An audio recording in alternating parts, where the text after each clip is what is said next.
오늘부터 우리는 이제 사도행전을 살펴볼 텐데요. 특별히 오늘 사도행전 1장 1절에서부터 11절까지의 말씀을 좀 같이 오늘과 내일에 나눠서 좀 살펴보고자 합니다. 사도행전은 우리가 이전에 계속 살펴보았던 누가복음과 어떤 연속성상에 있다라고 하는 것은 오늘 사도행전 1장 1절을 시작하면서 누가는 데오빌로라고 하는 이 사도행전의 어떻게 보면 수신자가 되는 것이죠. 그 독자가 되어지는 데오빌로를 지금 이야기하고 있는데 누가복음도 마찬가지로 이 데오빌로에게 쓰여진 책이라고 하는 사실이 누가복음 서두에 등장을 했었죠. 그러니까 같은 사람에게 실제로 이게 실존하는 인물인지 아니면 특정한 어떤 가상의 인물을 상정하고 쓴 것인지에 대한 논란이 있기는 하지만, 그럼 우리는 있는 그대로 만약에 본다면 데오빌로라고 하는 이 사람에게 누가복음과 사도행전이 지금 쓰여졌다라고 하는 사실 속에서 누가복음과 사도행전은 사실 분리되어 있는 책이라기보다는 하나의 목적을 가지고 크게 보면 하나의 큰 문서로, 그래서 이제 누가행전이라고도 부르기도 하는데요. 그러한 개념 속에서 우리는 지금 계속 쭉 살펴보고 있는 중에 있는 겁니다. 그래서 이 그러니까 후편에 해당하겠죠. 이 후편에 해당하는 사도행전을 시작할 때 누가는 전편의 요약으로부터 출발을 합니다. 그래서 스스로 자신이 썼던 이 전편에 해당하는 누가복음을 이렇게 좀 두 문장으로 정리하고 있는데 1절과 2절입니다. 제가 읽겠습니다. 데오빌로요, 내가 먼저 쓴 글에는 누가복음을 이야기하는 거죠. 무릇 예수께서 행하시며 가르치시기를 시작하신부터 그가 택하신 사도들에게 성령으로 명하시고 승천하신 날까지의 일을 기록하였노라 라고 하면서 이 누가복음에 달았던 범위에 관한 이야기를 지금 하고 있습니다. 그리고 누가는 이제 예수님께서 죽으셨던 사건부터 그 후편에 해당하는 사도행전의 내용을 좀 출발시키고 있는 것을 오늘 우리는 이 사도행전을 통해서 마주하게 되는 건데요. 먼저 이제 누가가 얘기하고 싶어하는 것은 무엇이냐면 십자가에 죽으시고 부활하신 예수님께서 그 이후에 무엇을 하셨는가에 이제 초점을 맞춰서 이 사도행전을 출발시키고 있습니다. 예수님께서 부활하신 이후에 머무르셨던 기간을 40일이라고 상정하면서 이 40일 동안 일어난 일들에 관해서 하나씩 소개를 해주고 있는데요. 크게는 세 가지 사건이 기록이 되어 있는 것으로 좀 볼 수 있습니다. 첫 번째는 이 40일 동안 예수님께서는 제자들에게 이 부활이라고 하는 믿을 수 없는 사건을 어떻게 받아들일 것인지에 대해서 부활을 증거해내시는 방식으로 40일이라고 하는 기간을 보내셨음을 우리는 알 수가 있고요. 두 번째는 하나님의 나라의 일을 이들에게 다시 말씀해 주시고 재교육시키시는 어떤 그 과정으로 40일을 보내셨다라고 하는 것을 3절을 통해서 알 수 있는 거예요. 그래서 확실한 많은 증거로 친히 살아계심을 나타내셨다라고 하시면서 이제 부활을 증거하셨고요. 40일 동안 그들에게 보이시며 하나님 나라의 일을 말씀하시니라 라고 해서 이전에 이미 예수님께서는 충분히 제자들에게 하나님 나라에 관한 이야기를 하셨지만 이 죽음과 십자가의 죽음과 부활이라고 하는 이 관점으로 다시 하나님의 나라에 관한 일을 재해석해 주시면서 그들의 이 이해를 더 깊이 해주시는 일을 40일이라고 하는 기간 동안 하셨음을 알 수가 있는 거죠. 마지막으로 세 번째는 제자들에게 이제 명령을 하셨습니다. 오늘 본문의 표현을 따르면 분부하셨다라고 기록이 되어지는데 예수님께서 이 제자들에게 명령하신 내용을 오늘 누가는 좀 다루고 있습니다. 기본적으로는 예루살렘을 떠나지 말 것과 그래서 아버지께서 약속하신 것을 기다리라라고 하는 명령이 이들에게 좀 먼저 주어집니다. 며칠 후에 이 기다리고 있으면 아버지께서 약속하셨던 그 성령으로 세례를 받을 것이라고 하는 것이 예수님께서 이들에게 주셨던 명령이라고 하는 것인데요. 그게 4절과 5절에 기록이 되어 있죠. 이렇게 기본적으로 예수님께서 40일 동안 제자들에게 행하셨던 것을 축으로 이제 이야기를 출발시켰던 누가는 이러한 이야기를 듣고 난 다음에 제자들이 예수님을 향해서 보였던 반응에 대해서 좀 이어가면서 기록을 해 나갑니다. 기본적으로 제자들이 예수님께 가지고 있었던 궁금증이 있었던 것 같아요. 자, 예수님께서 예루살렘을 떠나지 말고 아버지께서, 그러니까 하나님께서 약속하신 것을 기다려라. 그러면 여기가 몇 날이 되지 않아 성령을 받게 될 것이다. 성령으로 세례를 받을 것이다. 라고 하는 이야기를 했어요.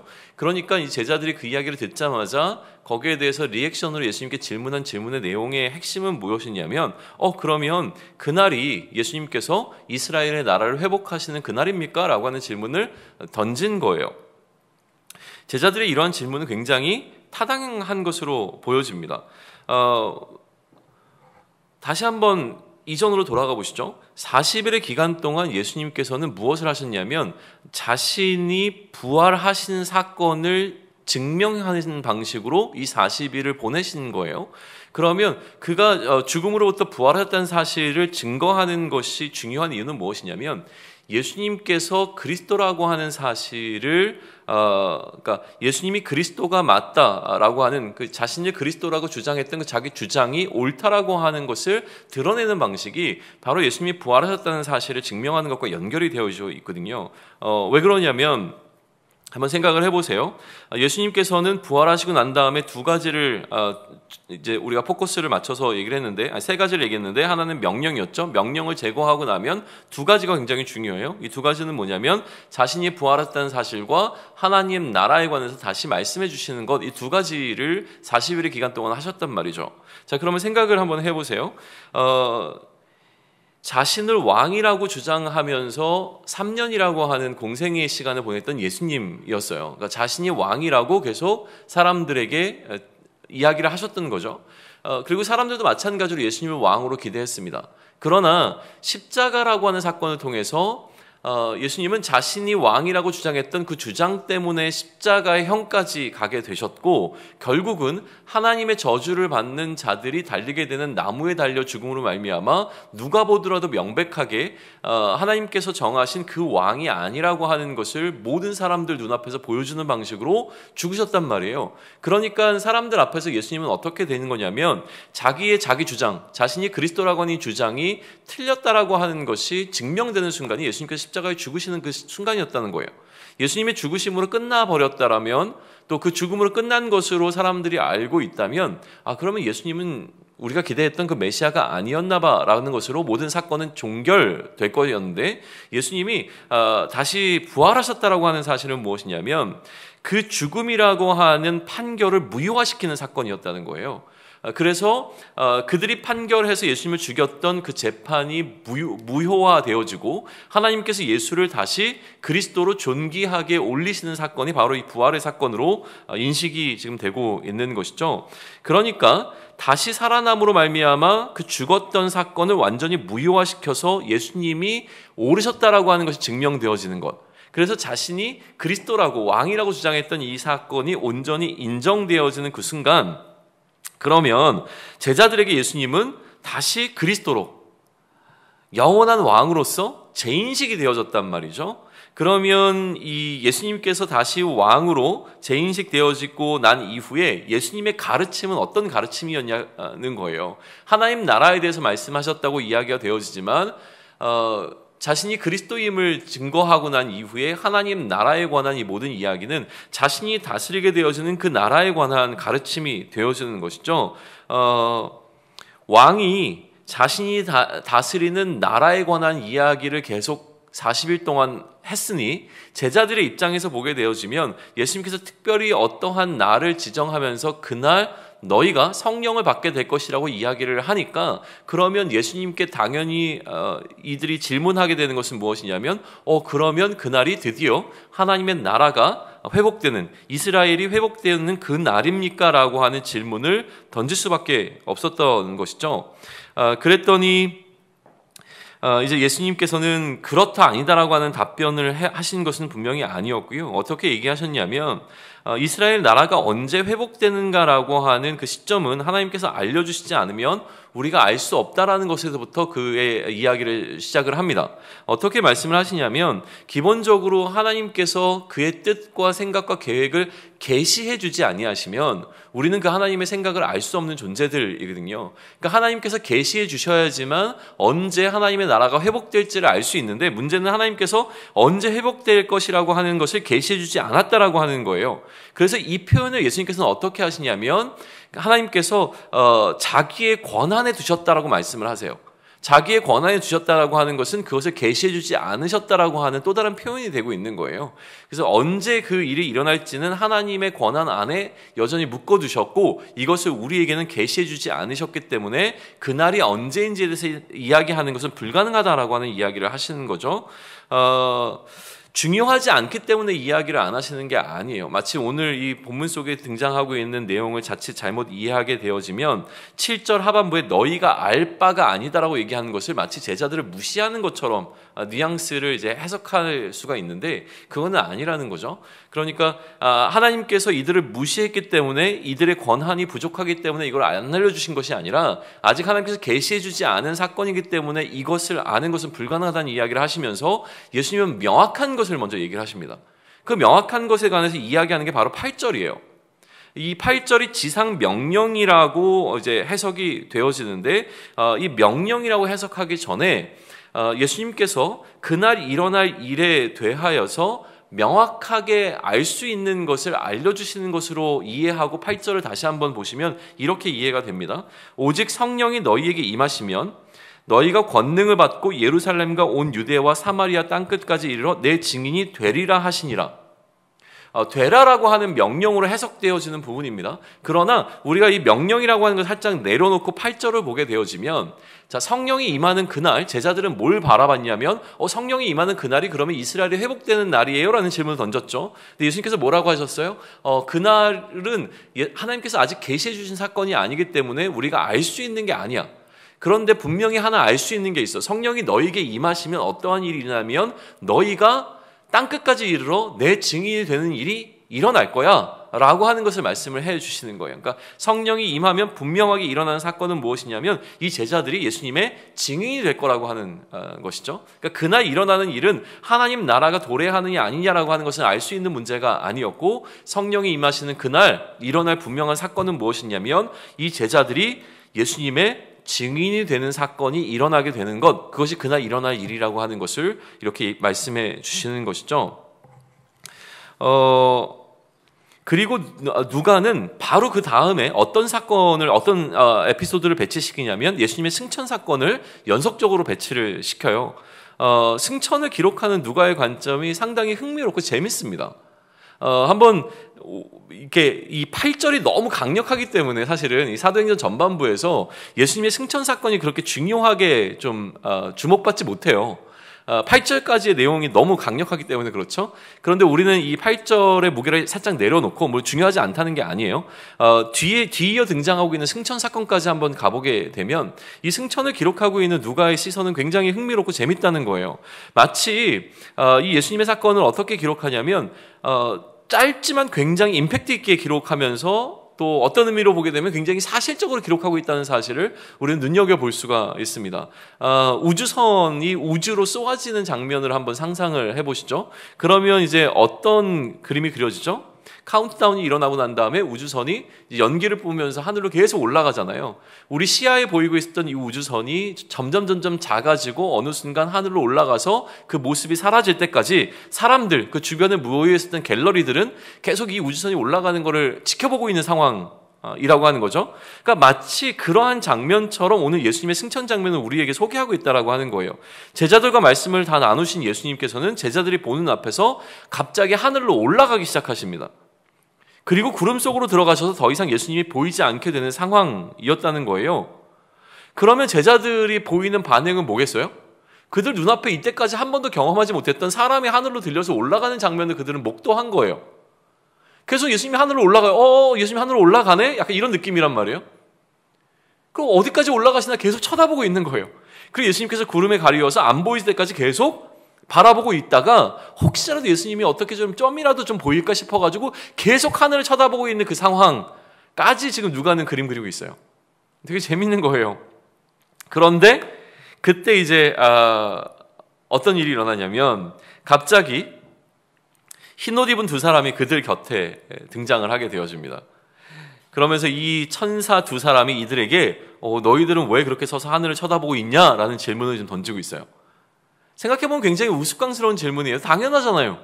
이거를 왜 질문을 던져요? 예수님께서 하늘로 지금 올라가시는데 이 익숙한 장면입니까? 예수님이 나 잠깐 하늘 갔다 올게라고 하시면서 하늘로 올라가시는 장면이 여러 번 있었던 일도 아니고 난생 처음 이들은 정말 한 번도 경험해보지 못한, 우리도 굉장히 말씀 속에서 익숙하게 받아들이지만 실제로 우리 눈앞에서 어떤 사람이 하늘로 올라간다면 이건 얼마나 경이로운 일이겠어요. 그러니까 그러한 일을 지금 지켜보고서 하늘 위에서 예수님이 조금이라도 보일까 싶어서 계속 하늘을 주목하고 있었던 이들에게 갑자기 두 천사가 나타나가지고 너희들은 왜 그러고 있느냐라고 하는 이야기를 지금 하고 있는 것, 좀 뜬금없다는 생각이 들지 않습니까? 왜 갑자기 누가는 이 승천 사건에서 이 두 천사가 등장하는 장면으로 이 이야기를 좀 끌고 가고 있는가라고 하는 것을 좀 우리는 고민해 보면 좋을 것 같아요. 제 생각에는 누가는 아마도 의도적으로 이 장면을 예수님의 빈무던 사건과 좀 오버랩 시키려고 했던 것 같은 느낌이 듭니다. 거의 이 두 사건은 유사하게 좀 등장하고 있어요.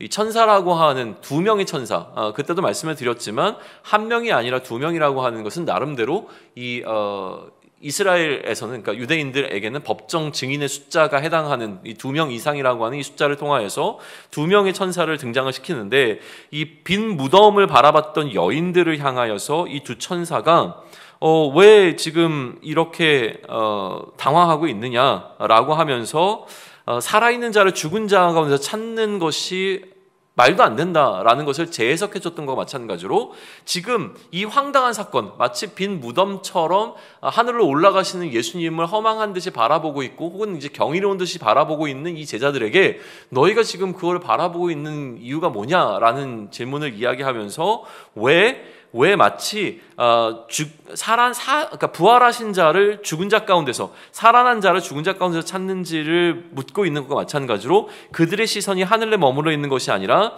예수님께서는 다시 오실 것이라고 하는 이야기를 하면서 그들의 시선을 바꿔주는 장면으로 연결시키고 있는 것처럼 지금 보인다라고 하는 거예요. 그래서 누가는 예수님의 승천 사건을 단순히 예수님께서 이 땅에서 하늘로 올라가신 사건으로 마무리 짓고 있는 게 아니라 어떻게 하고 있냐면 예수님의 승천 사건을 예수님의 다시 오심이라고 하는 재림의 사건과 자연스럽게 연결시켜버리고 있다는 거예요.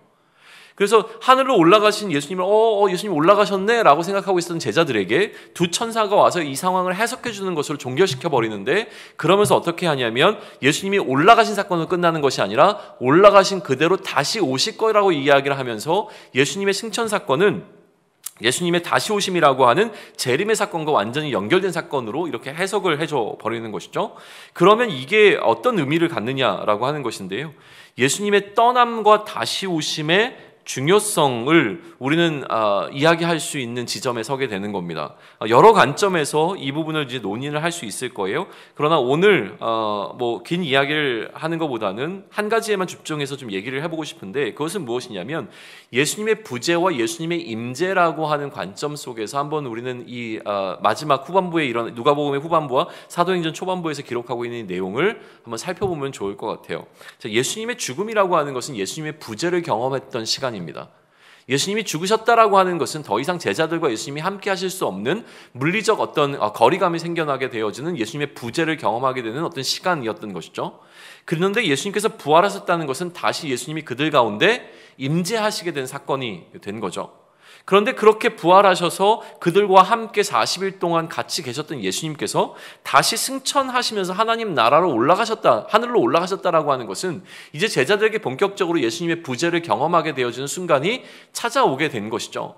그런데 그 예수님께서 다시 돌아오신다라고 하는 것은 예수님의 재림이라고 하는 예수님의 다시 임재하시는 사건까지 연결되게 되는 사건으로 이 모든 예수님의 부재와 임재가 순차적으로 좀 진행되고 있는 과정을 통해서 지금 예수님의 승천은 예수님의 부재를 경험하는 순간이라고 이야기를 해주고 있는 것인데, 이것은 마치 예수님의 죽음의 기간 동안 이들이 경험했던 부재의 순간과 병행되어지는 시간이 되겠죠. 그래서 예수님의 물리적 부재라고 하는 것은 하나님의 나라의 회복을 기대하는 제자들에게는 어떤 의미에서 보게 되면 굉장히 서운한 일입니다. 자, 생각해 보세요. 다시 예수님이 부활하신 이후에 제자들의 여전한 관심은 뭐였냐면 예수님이 그리스도가 아닌가 봐로 절망했잖아요. 예수님이 십자가에 죽으셨으니까 예수님이 우리가 기대했던 메시아가 아닌지 몰라. 이 상황을 어떻게 받아들여지? 우리는 예수님이 메시아라고 생각하고 그렇게 고백하고 예수님을 따라왔는데 예수님이 십자가에서 죽으신 걸 보니 예수님이 그리스도가 아니었나 봐 라는 생각을 갖고 있던 제자들에게 예수님이 부활하셔서 다시 한번 자신을 드러내심으로 자신이 그리스도라가 맞다라고 하는 사실을 증거하셨잖아요. 그러면 이들에게 다시 소망이 생긴 거죠. 예수님이 그리스도가 맞으시다면 이제 그 하나님의 나라가 회복되겠네 라고 하는 기대를 가졌던 이들에게 예수님께서는 하나님 나라가 회복될 것에 대한 그 시점도 얘기하지 아니하시고 회복될 것에 대한 말씀을 하신 것이 아니라 그냥 하나님 나라로 하늘로 올라가 버리셨단 말이에요. 그러면 하나님 나라의 회복을 기다리고 있었던 제자들은 황당한 거죠, 사실은. 이걸 어떻게 받아들여야 되냐는 거예요. 잘 한번 생각해 보셔야 됩니다. 하나님 나라의 회복을 기대하고 소망했던 제자들에게 예수님은 승천하셨단 말이에요. 승천하신 사건을 제자들은 어떻게 해석하고 어떻게 이해를 해야 되냐는 거죠. 그런데 지금 오늘 이 누가는 이 예수님의 재림, 그러니까 예수님의 부재의 사건을 어떻게 연결시키냐면 예수님께서 다시 오실 것이라고 하는 것을 통해서 예수님이 다시 오시면 그러면 이들이 기대하고 있던 그 하나님 나라가 다시 이루어지겠구나. 그 하나님 나라가 회복되겠구나라고 하는 것을 바라볼 수 있도록 도와준다는 거예요. 그러니까 자연스럽게 예수님께서 지금은 부재하시니까 하나님 나라가 지금 당장 임하지는 않겠으나 그러나 예수님께서 다시 오시는 그날 하나님의 나라가 온전히 임할 것이라고 하는 것을 기대하는 방식으로 이렇게 오늘 1장부터 11장까지를 이야기하고 있는 것이죠. 그러면 이제 중요한 건 여기입니다. 예수님이 그리스도가 아닌가 봐라고 생각했던 지점에서 다시 그리스도로 그들 마음 가운데 인정되어지고 회복되어지는 순간이 예수님의 부활로 찾아왔는데 예수님이 승천하심으로 말미암아 또다시 기다림의 시간이 주어진 거예요. 언제까지? 예수님이 다시 오실 때까지. 자, 그러면 이 예수님의 부재의 기간 동안에 과연 이들은 무엇을 해야 되느냐라고 하는 이 공백, 이 블랭크 안에 무엇을 집어넣어야 될 것인가라고 하는 게 이슈가 되는 거죠. 사도행전은 바로 그 블랭크에 관한 기록입니다.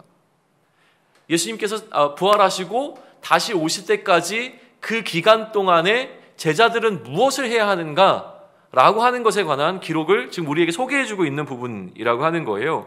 그때 예수님께서 뭐라고 얘기하시냐면 내가 너희를 다른 성경을 통해서 우리가 얘기한다면 고아와 같이 내버려 두지 아니하시고 성령을 보내주신 거죠. 누가복음 사도행전의 이 기록을 따지면 약속한 성령을 보내주심으로 말미암아 이들과 함께 하시게 하는데 성령이 그들에게 임하게 되면 이들의 정체성이 변하죠. 뭘로요? 증인이 되어진다라고 이야기를 하는 거예요.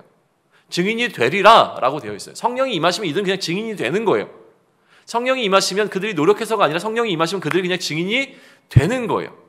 그죠? 그 삶을 사는 거죠. 그러니까 예수님이 오시기까지 이들의 삶은 무엇이냐면 이제 앞으로는 예수가 그리스도라고 하는 사실을 증거하는 증인의 삶을 사는 그 기간이 예수님이 다시 오실 때까지의 그 기간 동안 이들이 해야 되는 것이고 그렇다면 사도행전의 기록이라고 하는 것은 이들이 예수님의 다시 오심을 고대하고 소망하면서 어떻게 증인으로서의 삶을 살았는가에 관한 기록을 해주고 있는 것이 바로 사도행전의 핵심적인 내용이라고 하는 거예요. 성령이 우리에게 임하시는 이 성령 세례의 사건을 요한은 거듭남의 관점에서 설명을 합니다. 중생이라고 이제 표현을 하죠. 그래서 이 성령이 임하시는 사건은 우리의 구원과 영생의 이슈와 연결시킵니다. 그래서 지금 누가는 명백하게 이 성령이 임하시는 사건을 어떤 사건과 연결시키냐면 예수가 그리스도라고 하는 사실을 증거하는 증인으로서의 삶을 시작하게 되어지는 그 첫 출발점과 연결시키고 있는 것을 우리는 주목해서 볼 필요가 있어요. 그러면 우리의 삶의 목적도 이 제자들과 다르지 않습니다. 결국 우리의 삶의 목적도 예수님이 다시 오시는 그날까지 증인으로서의 삶을 살게 되는 것이죠. 왜냐하면 우리에게 무엇이 임했기 때문에? 성령이 임했기 때문에요. 성령 세례를 받은 우리들은 여전히 동일한 목적성을 갖고 이 땅을 살아가게 되어집니다. 그래서 예수가 그리스도라는 사실을 증거하는 증인의 삶을 사는데 그렇다면 우리가 다시 사도행전을 바라보는 관점은 어떻게도 볼 수 있냐면 우리가 이제 증인의 삶을 살아야 되는데 도대체 증인의 삶이 무엇인지를 알지 못하니까 어떻게 사는 것이 증인의 삶인지에 대한 앞서 갔던 사도들의 행함을 통하여서 오늘 우리가 어떠한 삶을 살면 되겠는가라고 하는 것을 이제 배우게 되는 것이 사도행전을 통해서 우리가 얻게 되어지는 유익이 또 될 겁니다. 그래서 사도행전이라고 하는 이 책이 갖고 있는 그 이름 사도들이 행한 것을 기록한 책, 이죠. 그러니까 사도들의 행함을 통해서 우리가 어떤 행함을 행할 수 있는가라고 하는 그 모델을 발견하고 어떤 뭐라고 할까요? 우리가 본받아야 되는 본을 찾을 수 있는 것, 이게 앞으로 우리가 이제 사도행전을 통해서 해나가고자 하는 어떤 목적이 될 거예요.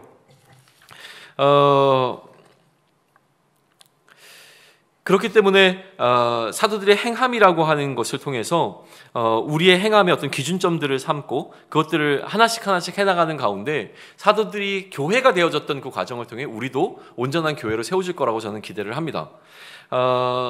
이제 내일 우리가 특별히 더 주목해보고 싶은 부분이 있어요.